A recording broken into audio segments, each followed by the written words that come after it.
Premed office hours. It is September 3rd, 2025. Holy moly, where has the time gone, my friends? My name, Dr. Ryan Gray, founder of Medical School Headquarters, author of the Premed Playbook series, host of the Premed Years, but colleague to these wonderful people. Dina Golini, former senior admissions officer at Stanford School of Medicine, former assistant director of advising at Brown University's Warren Alpert Medical School, with decades, sorry to date you, Dina, decades of higher education and experience in the education world. And also now co-host of the Med School Years podcast, which is that episode 11 just came out last week or 2 weeks ago? Episode 12 is coming out tomorrow. Episode 12 tomorrow. There you go. It's exciting. Yeah, super very exciting. How you doing this morning? Very well, thank you. Very well. Wonderful. Yeah, lots of mock interviews.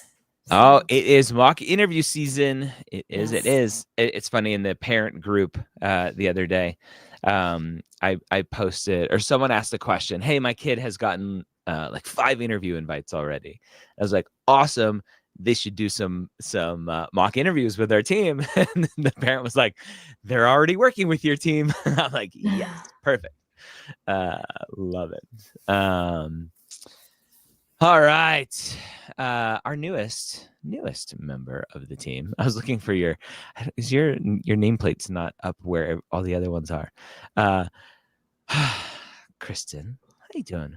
My friend, Kristen. Doing well. Kristen, it's funny because we've talked about this. I don't see your nameplate here. It's really hard for me to talk and do this at the same time. Oh, you know why you don't have a nameplate, Kristen? Kristen Anderson, former director of admissions at Norda College of Osteopathic Medicine. I'll just speak it out there. You and I haven't been on a pre-med office hours together, so That's I've never right. You made missed you my a little nameplate.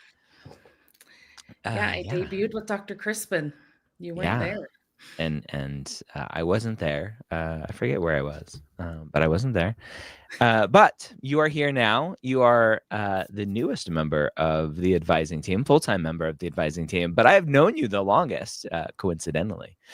We had a student many moons ago. A student introduced you to our podcast and everything else, and Chad, one of the students that we had on the podcast that I talk about often, because he's got one of the longest routes to medical school, failing getting into a Caribbean school and doing a post-bacc and struggling with that, and finally going and doing an SMP. And Chad is almost done with his surgery residency, which is crazy. Yeah. So that's exciting. Pretty awesome. Yeah. All right, friends, we're here to answer your question if you're new here. This is Premed Office Hours. Dina, Kristen, taking time out of their day. They're normally working with students one-on-one and creating content for you all. They're here to answer your questions for the next hours. Think of it as free pre-med advising. One of our kind of goals here to make this information as accessible as possible. Our first question here: how long after getting an interview hold should I wait to send updates at schools that take them? I'd be interested to hear both of your thoughts on this. Number one, I seem to be hearing about interview holds more often lately, and I don't know if that's just recency bias. And for those who don't know, an interview hold is a school saying, "Hey, we like your application enough not to reject you, but not enough to invite you for an interview right now. So just hang tight." That seems to be more common these days. I don't know if there's any data to support that. Again, it's just I just am primed to see that. So I would love to know, number one, your thoughts. Is it more common these days? And number two, just answer this question here, Kristen. When should a student send an update letter, if at all? Yeah, that's a good question. So first of all, is it more common? I don't know. Honestly, I heard about interview wait lists and holds and things like that even back when I was, doing pre-med advising some 13 years ago. So I don't think it's a new thing. Are more schools doing that now? Maybe. I don't know. It's hard to say. But then to kind of answer the question at hand here, when when should I reach out? I think first, my question is, do you have an update? Do you have something substantial to update them with? Or are you just trying to reach out to say, hey, I'm still interested? Because they know that you're interested, right? I think that goes without saying because you've applied to their program. So I don't know that there's a set time frame that we need to wait for, but I would say make sure you have a meaningful update, and let's not be sending updates every time you have some small thing to add or to update them on. I think sometimes students get a little bit panicky, and I think this goes back to what we talk about a lot is this is where you're a little bit out of control and it's uncomfortable. And feeling like if I provide an update, I at least have an element of control. And you do, but then you don't get to decide what they do on the other side when they receive that. And sometimes it can frankly reach the point of being annoying, or coming across as maybe too desperate, if I'm being frank. So I think if you have a meaningful update, I think you can send that, sometime soon. But again, they know that you are interested. They are aware of that, and the reality is they just have a limited number of interview spots that they can fill, and for whatever reason you were not chosen at this time to fill one of those spots. So hang tight. I know it's uncomfortable. I know it's really uncomfortable. We sometimes have to sit in that discomfort. Yeah. Any other thoughts on that, Dina, or at least answering the first part of the question that I asked?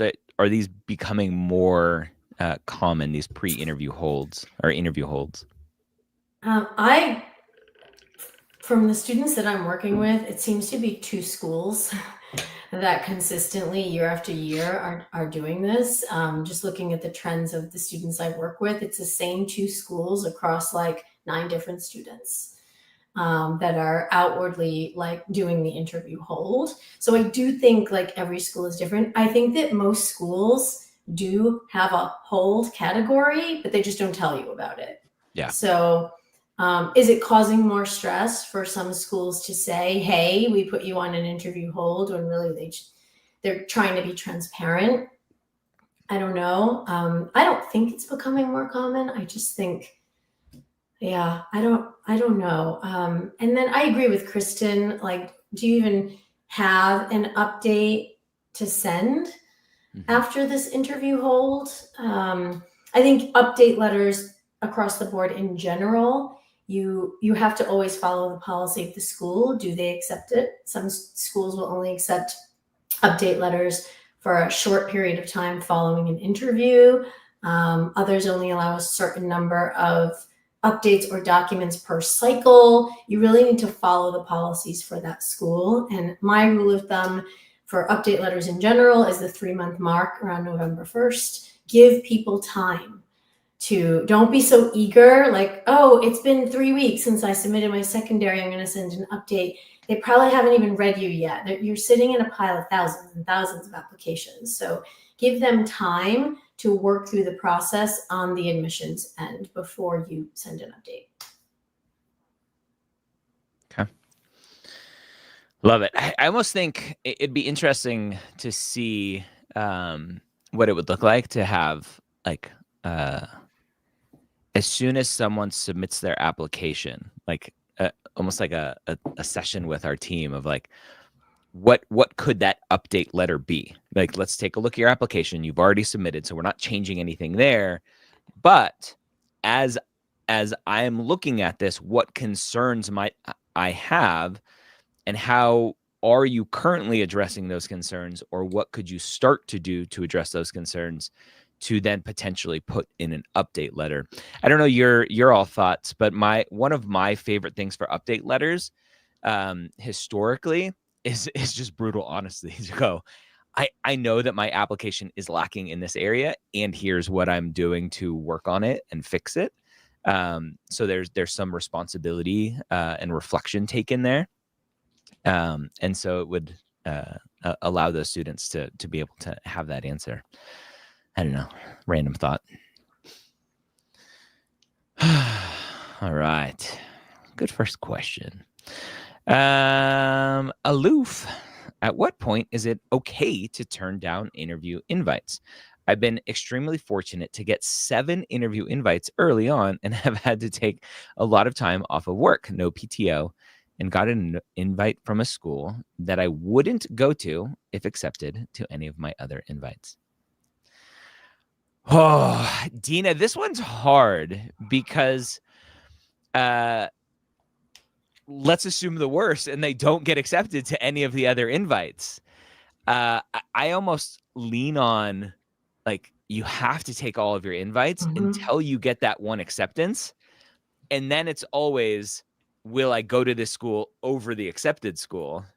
I don't know what your thought is here. Yeah, I agree. There's just because you have 7 interviews, there's no guarantee that you will get an acceptance. So you need to take all of the interviews until you get that acceptance. For MD schools, it won't be any earlier than October 15th. DO schools run a little differently.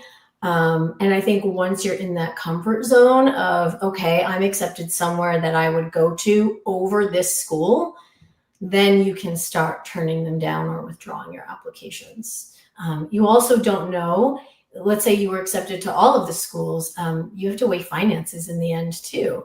And, take everything into consideration. But if you are sitting on an acceptance and you get an interview somewhere where you wouldn't go over that, then I think it's fine. But right now you're not accepted anywhere. And I think you should just be grateful and take whatever interviews you get. I know it's a lot to take time off of work, but this is expected during med school application season. And you just have to, you're only going through it once. You have to do it. Yeah. Definitely huge opportunity cost with taking time off and stuff. Yeah. But the cost of reapplying is much greater. It sure is. Yeah. Wait till you have that first acceptance and then compare everything to that acceptance, I think, is the way to go. Including some of the interviews you've already kind of confirmed. If you get that acceptance, now it's like, okay, I have 6 interview invites coming up, or 6 interviews coming up that I've already said yes to. It's perfectly okay to go back to that school and go, hey, just to let you know, I was accepted to a school. I'm going to decline this interview.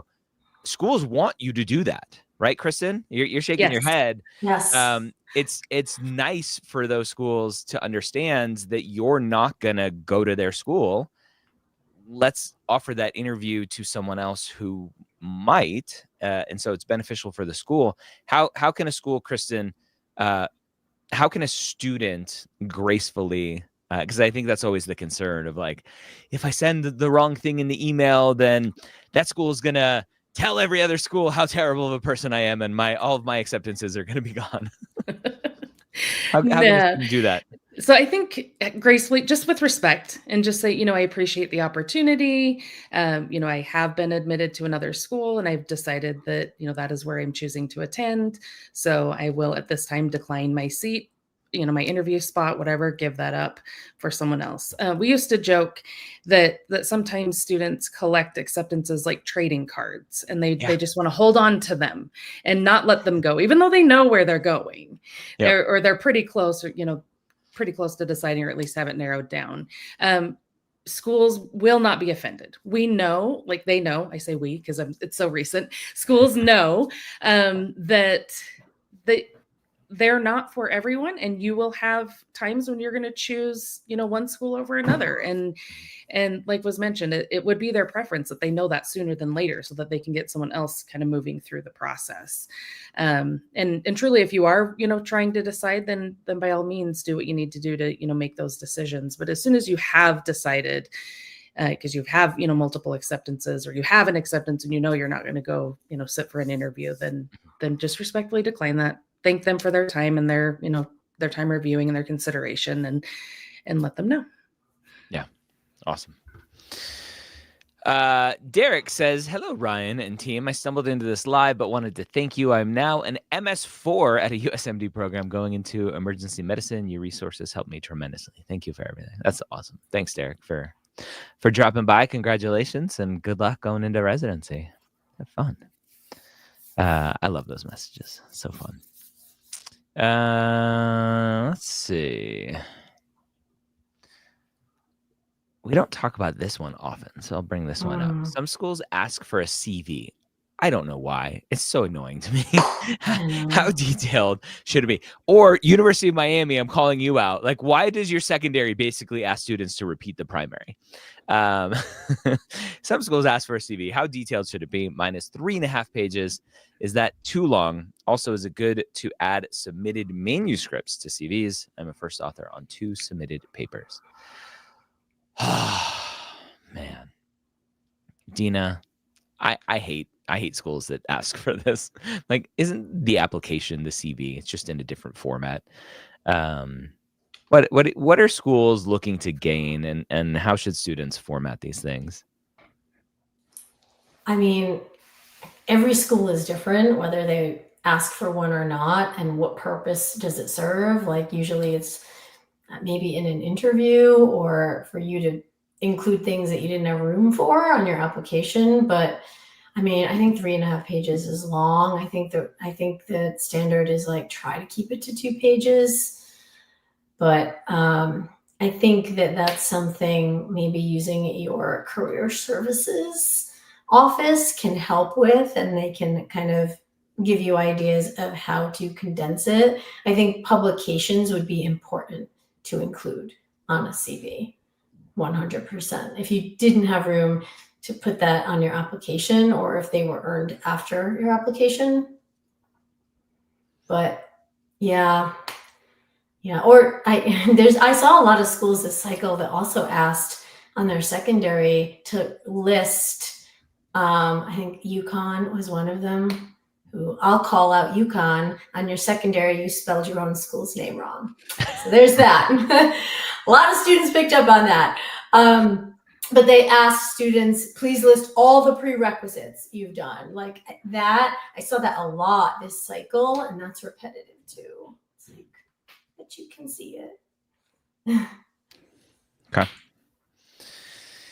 Yeah. All right.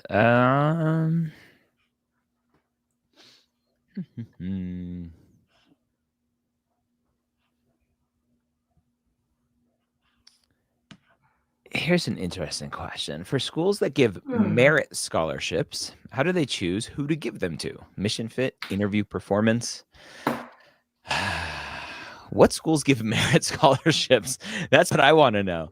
I mean, usually everyone at this level is what do you call that? Like qualified for a merit scholarship, like merit worthy. Deserving. There's the word. Deserving. Deserving. I'm not good with words. Deserving of a merit scholarship, which is why we don't usually see a lot of merit scholarship in the med school space. But let's assume there is. What do you think, Kristen, is top of mind for schools? If you have any thoughts there. I think it probably depends. I know my experience with scholarships, sometimes they are given, by an endowment or by, someone who is making a donation for scholarship, and they have determined kind of what they want to push forward or what they want to help the school push forward, whether that be, mission fit or helping push a certain initiative or something like that. Maybe they have a particular interest in, say, rural medicine, and they want someone who wants to go into rural medicine, and they want to apply their scholarship that they've given to that. But I think it could be any number of things. I think it totally depends on, what is the goal and where is the money coming from, and is there anything that's kind of dictating or spelling out who or where that money should be applied to. Yeah. As always, it depends. It'll be interesting. I was excited to bring this one up. Again, number one, not a ton of merit in this world. But with the federal loan cap and the changes with that, at least currently, we never know what's going to happen with new administrations and other changes and all that stuff.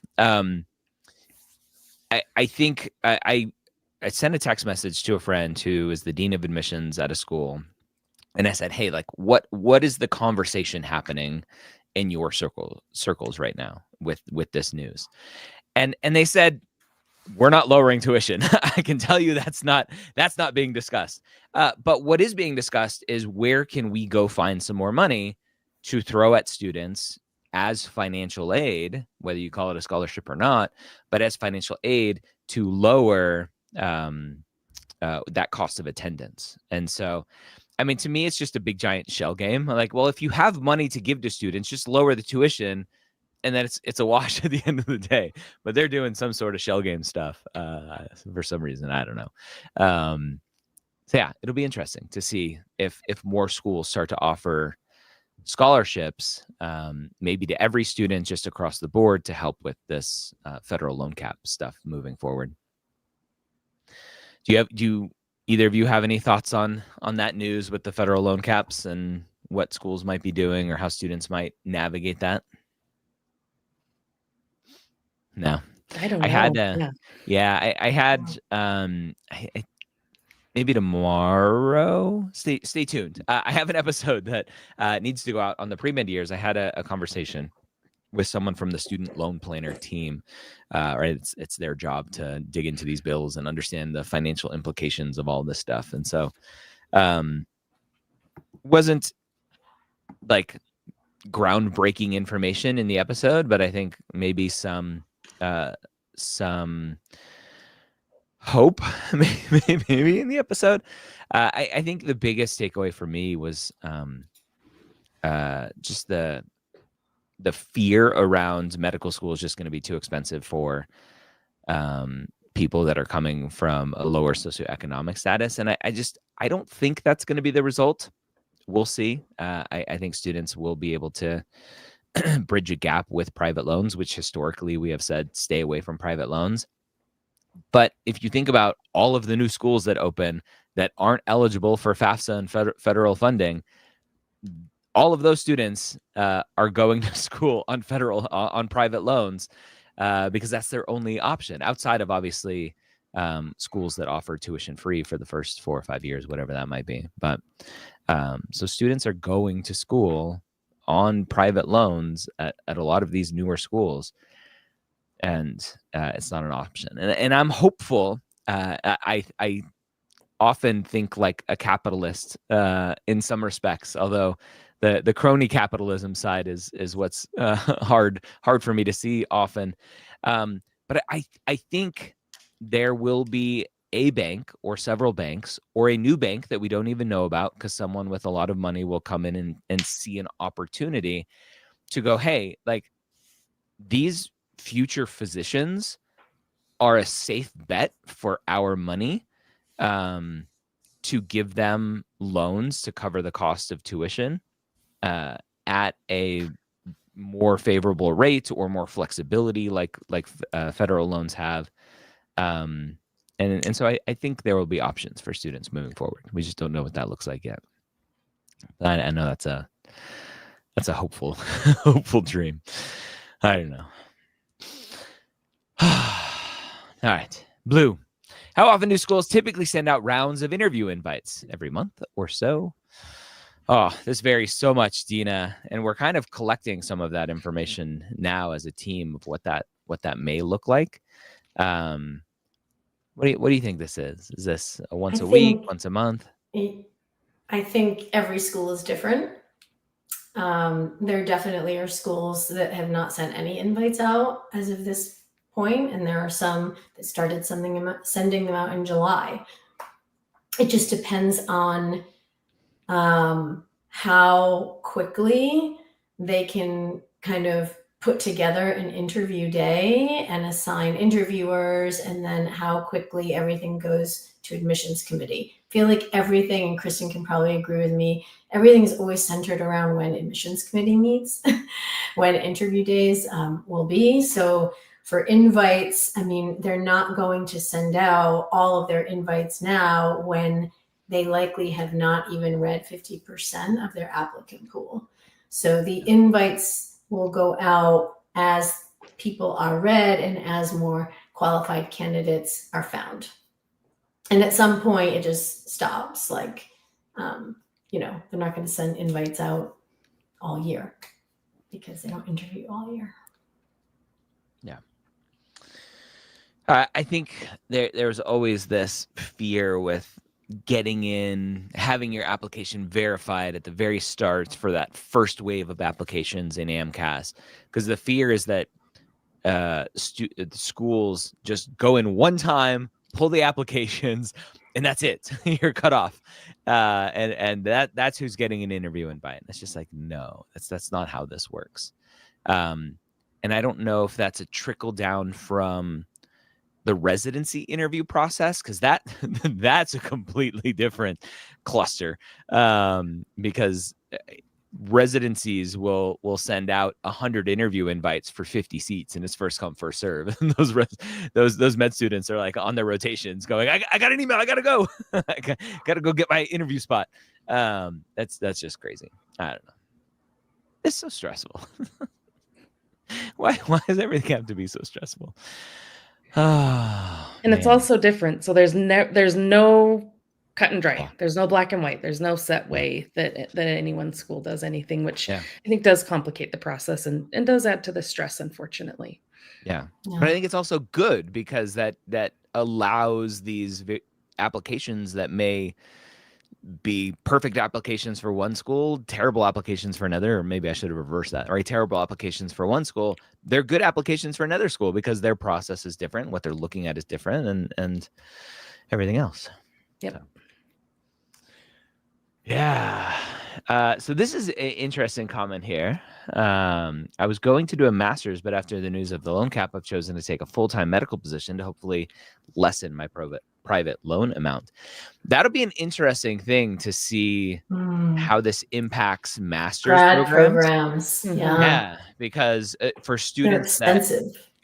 They're very expensive, but specifically for our population of students that are going on to medical school, PA school, whatever, right? All of these other professional schools, I think there's going to be a hit to those, whether it's a special master's program or just general master's programs, that students reflexively would do if they didn't get into medical school their first time. They're, oh, I'll go do a master's. I literally had this conversation the other day. A student with like a 3.8 GPA, he's like, oh, I'm going to go do a master's. I'm like, you do not need to do a master's program. And this is an international student where finances are already hard.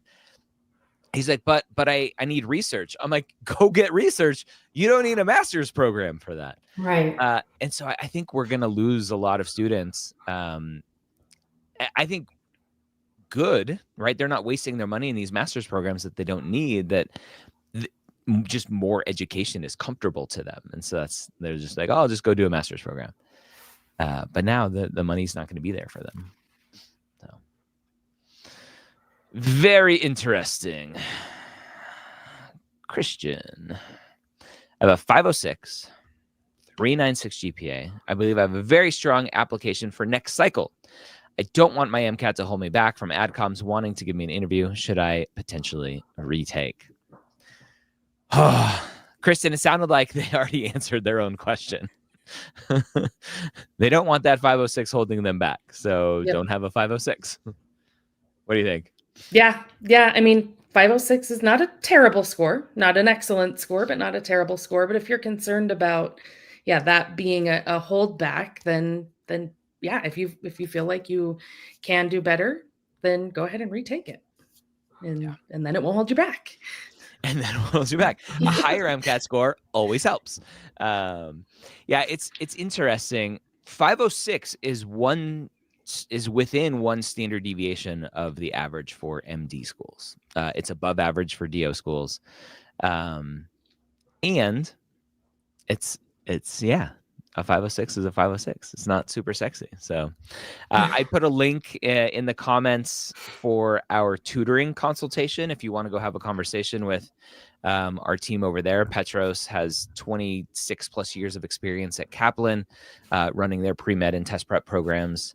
And so he's building an awesome team of tutors here at medical school headquarters. I think we have 16 or 17 tutors now that are actively working with students, which is incredible. And so more to come there, but solid GPA, fantastic.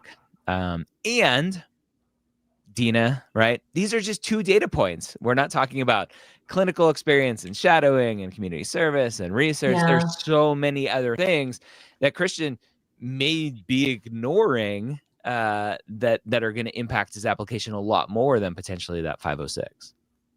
Yeah. I mean, I think you also have to think about like, where were your practice tests falling?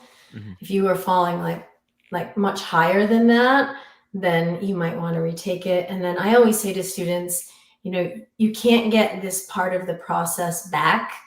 Like if you're applying next cycle, like you can't get this year back. So you don't want to look back and regret and say, I had like, you know, 11 months where I could have retaken the MCAT and I wish I had. So, you know, yeah, up to you. Yeah.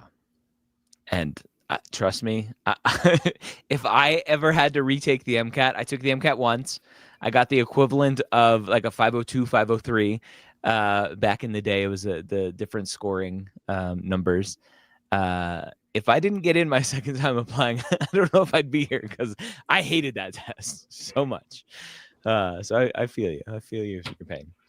Question over from Instagram. I brought over here. What's an appropriate time to submit updates? My daughter was recently given a prestigious award at her university.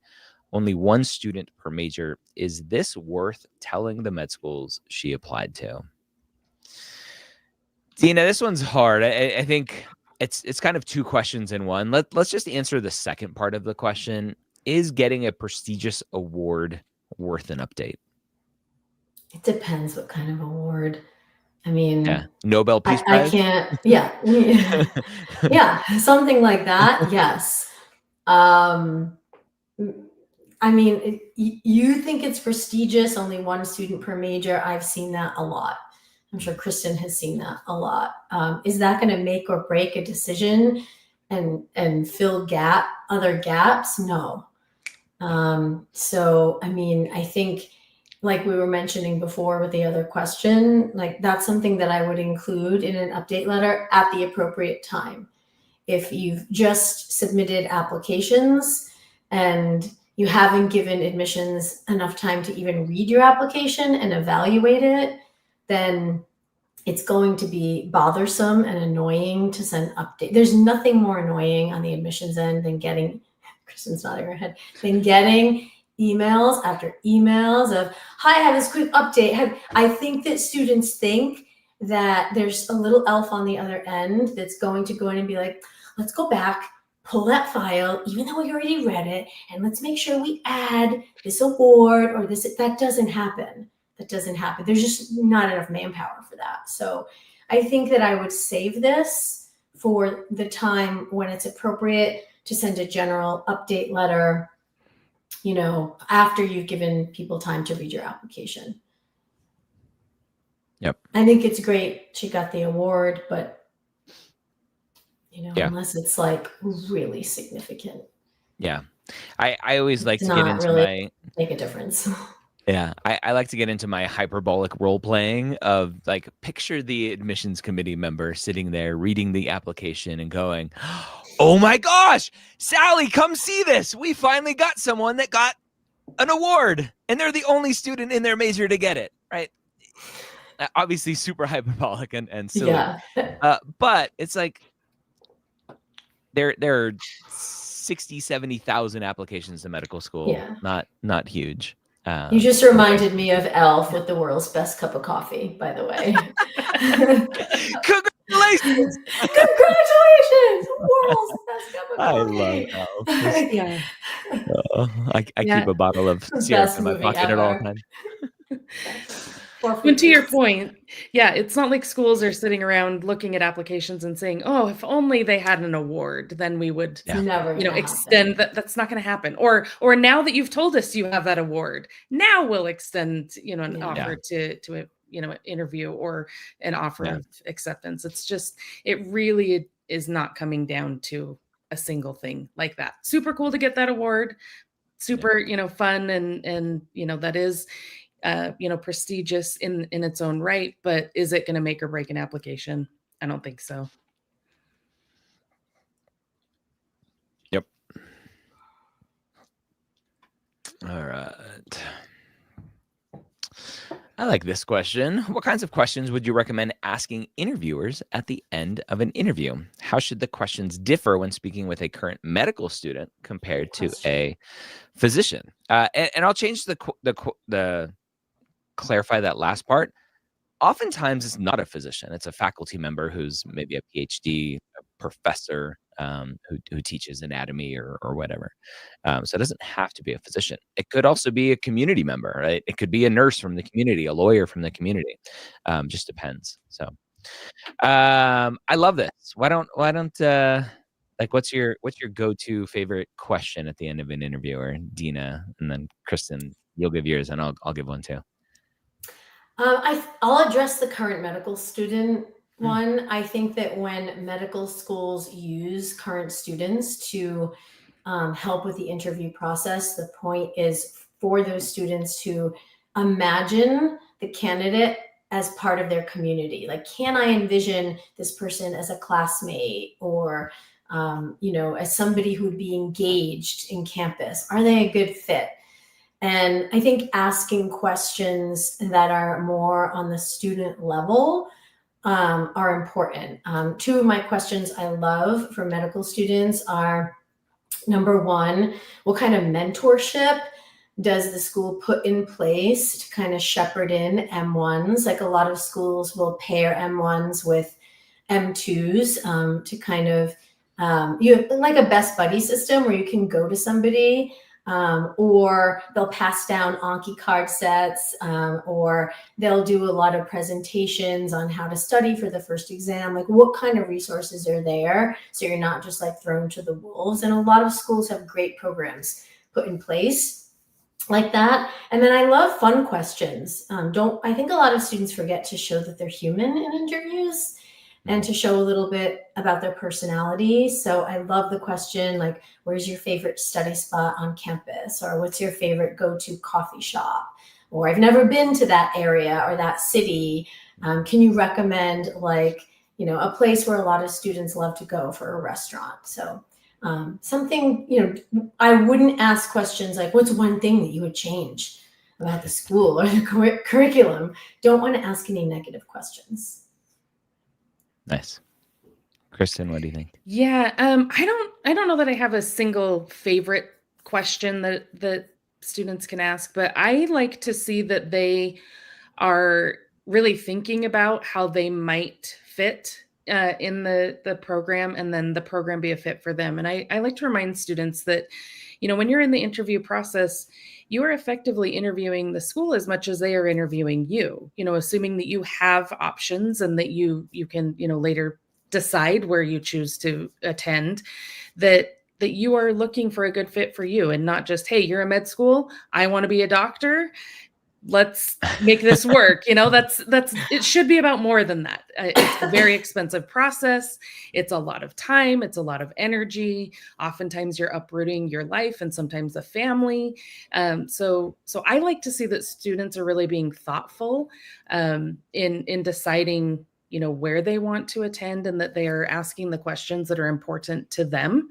And I think in doing so, we get to see, what is important to them. Who are they? And like Dina, I do like those more fun questions. What's the most underrated restaurant in the area, or things like that, showing that you're looking to find a place there for yourself. So yeah. Love it. Yeah, one of my favorites, there's this idea of, like, people like to talk about themselves, and so you ask questions that I think ultimately, right, this balance of, you're trying to obviously have a conversation and build that relationship, but you're also there to learn about the school, the community, the surroundings, whatever. And so oftentimes students will be like, well, why did you come here? And I'm like, that may be completely irrelevant to you. And the answer may be, oh, my wife got a job here, I actually hate it here. I don't want to be here. I want to be on the wherever. And so I like the opinion-based questions, right? Dina, you mentioned a couple of, like, favorite study spot, favorite coffee shop.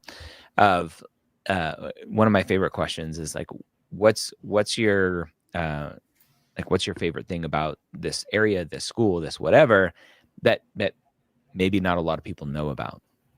So it gets them to talk about them and their opinion, but it's also giving you insight into the area. And it's also letting them know, I'm not being lazy. I can't actually look this up because it's I'm asking your opinion, right? So to me, one of the worst questions could be, well, you could just have looked on the website for that answer. So yeah, love it. All right, good job.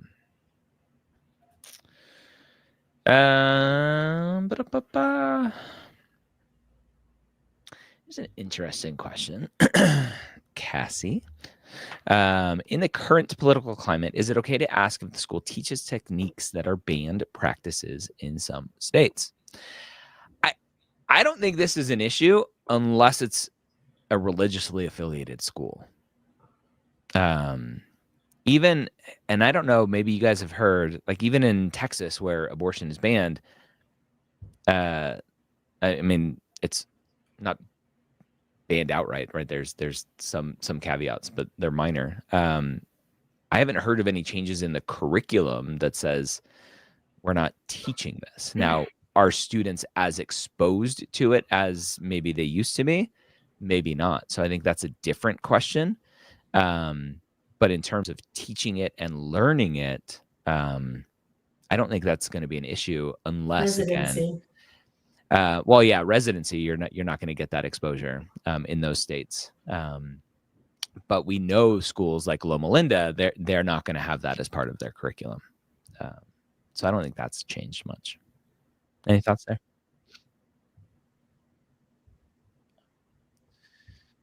All right.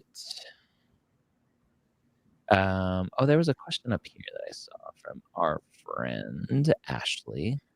I just got verified and was shocked to find that my GPA was lower because my school changed conversions after my freshman year, so that one class equals 4 hours first year, but after that, it was one class equals 3.5. So Ashley, it sounds like, was calculating everything based on four semester hours per credit, when in reality, the majority of her classes were 3.5. Dina, any thoughts on, like, to me, that's how the GPA is calculated. The medical schools aren't going to be like, oh, well, if this used to be 4.0 or 4 hours, we'll change it. No, and don't assume adcoms will know that. Not everyone reading your application knows what goes on at your individual institution, and I think that students think that that's a thing, right? But I mean, it is what it is. Your GPA is going to just look the way it is. Yeah, just is what it is. Yeah, it's unfortunate. I mean, 0.1, it depends. Did it go from like a 3 to a 2.9? That's a big drop over a big threshold like that. But 3.4 to 3.3, I don't know if that's a huge issue. Yeah. Yeah, it's always weird. So just to clarify, if you go to a school where every class is basically one unit or one credit, the school will typically put on the transcript what that conversion is to semester hours. And so this school, for some reason, changed that formula. And it's very, like, why would they do that? Like, to me, that's just a weird, someone sitting around going, hey, you know what? We need to discuss our semester hour conversion. So weird. Or why not grandfather people in and start it fresh with a freshman class? Yeah. Right? Yeah, that's interesting. Yeah. All right. I like any question that starts with, please be honest. Oh, you'll get it. I'm in junior year now, did badly sophomore year, 4 W's, had family issues. Freshman year was okay. Transferred close to home, family is stable now, all A's now, and intend to keep it that way. Will take the MCAT end of senior year, have been doing plenty of clinical hours, community service, part of passion and kept me distracted through family issues. Do I really have hope with those 4 W's? I love this question, Kristen, because it basically, the question is, I have 4 W's. Let's assume it was most, if not all, of their classes. As a admissions committee member, application reviewer, I would assume you look at that and go, oh, something happened there. Yeah. And I go assume it look at probably everything comes else. out somewhere. Yeah. So as a reviewer, I would be looking and saying, okay, something obviously happened this semester. People don't just up and withdraw from several courses because nothing happened, because things are going well, and they just think, I think I'll drop out. But it's not how it goes. So looking at it and saying, okay, life probably happened. What did they do with that? How have they learned? How have they grown? How have they done things differently? So looking for a trend from that point, showing, lessons learned, whether it was a matter of just getting through the life happened thing, or I took on too much while trying to work, and now I've cut back my work hours, or I've reduced my academic load. Really just looking at kind of the whole story. So the question is, do you have a chance? Do you have hope? I think you do, assuming that, it sounds like all things are good now. You made the adjustments that needed to be made. Family is good. You're moving forward. So I think you just move forward and be prepared to talk about it, right? I think that they may ask, they may have questions.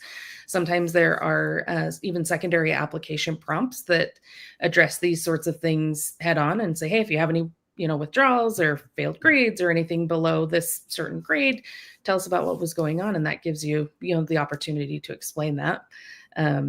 But not all hope is not lost. I think you can move forward from this. That's fine. I've seen much, much worse. Yeah. You're good. Be prepared to talk about it. Definitely. Ashley says 368 to 357. Okay. Was that drop? Here's an interesting take on it, though, right? Is now I'm worried it ruins my chances of applying to schools requiring 8 hours, assuming 4 hours per class.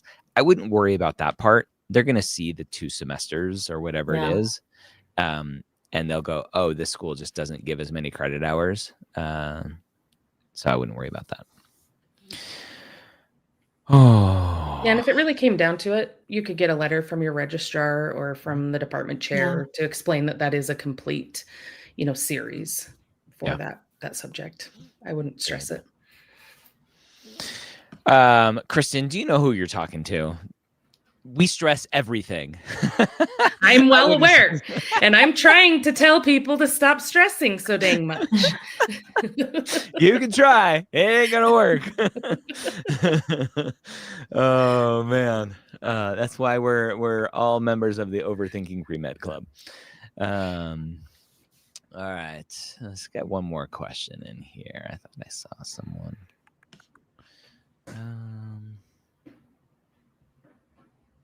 Now this is bad. My pre-med advisor didn't even know about it. That's bad. That's concerning. Bad communication. That's cool. Yeah. All right, here we'll finish this one. German Diaz dropped out of school in 2017, 112 credits, 2.8. Returned in 2023 to finish my bio degree. Have a 375 over 71 credits. Fantastic. Great job. 95% are prereqs and sciences. We'll finish with a 3.2. Do I need a post-bacc? Love this question. Dina, 71 credits, 375. How much more do they have to prove is always the question.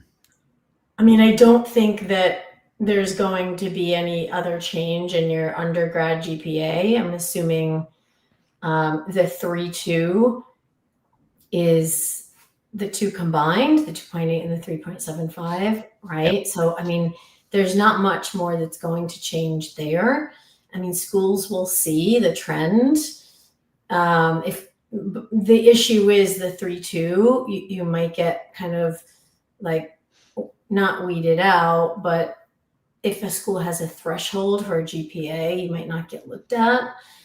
So So if you did a post-bacc, I wouldn't do an undergrad post-bacc. I would do a grad post-bacc. So now you have a grad GPA. Yeah, that could be one thing of just flagging a completely separate GPA there. Right. I don't know. I say go for it, German, and roll the dice. I think enough schools will see that 71 credits. See the 375. credits. Yeah. And even schools, and it's not every school, unfortunately, but even schools that do have some sort of internal cutoffs, those applications often still get looked They at. still get read. Mhm. Yeah. Yeah. I'm like, let me go find that diamond in the rough, so to speak. So Give it a cycle and try it. And then if you Yeah. if it's not a successful cycle, then consider a grad post-bacc and you reapply. Yep. Right? And again, all of the other variables, MCAT score, clinical experience, shadowing, community service research, all that other stuff, and then putting it all together in the application, which is where our team comes into play. If you're looking at some help with interviews or essay editing, all that stuff, ChatGPT is great. It's not perfect, and so lay some human eyes on it. Have our team of experts who have been doing this for a living for many years, helping students get into medical school and then running the admissions processes at schools. That's what we do. medicalschoolhq.net. Dina, Kristen, thank you for hanging out with me today and answering all of these amazing questions. Students, we're here every single Wednesday, almost every Wednesday at 1 p.m. Eastern. So come hang out, tell your friends. And MappedCon, forgot MappedCon. MappedCon is next Saturday, September 13th. It is free. It is all day. We have an amazing lineup of sessions that you should come and hang out with us. And go tell all of your friends. MappedCon.com. I will put that in the comments real quick. There you go. I'll see you all later. Bye-bye.